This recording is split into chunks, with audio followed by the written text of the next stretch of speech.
ጀምሬ አስቤ አቅጄ ተሳክቶልኝ አያውቅም፣ ሆኖልኝ አያውቅም። ጀምሬ ጨርሼ አላውቅም ብዬ እንዳወራ ከፈለጋችሁ ተሳስታችኋል። የትኛውም ነገር በምንም አይነት ሲቹዌሽን ላይ ቢሆን የጀመርኩትን ነገር ለመጨረስ ወደ ኋላ የማልል የቆራጥ ልጅ ነኝ። ወርጄ መስራት ካለብኝ ቁጭ ብዬ እሰራለሁ። መውደቅ ካለብኝ ወድቄ እነሳለሁ። ግዴታ ከሆነብኝ ከዜሮ መጀመር ካለብኝ እንደዛው። ግን አይሆንም፣ አይሳካም።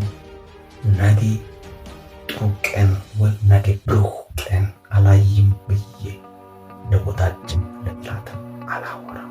ምንም ደግሞ ላለማድረግ አልታገልም፣ አሳካለሁ። ዛሬ አንድ ብዬ ከጀመርኩ ነገ ሁለት እንደ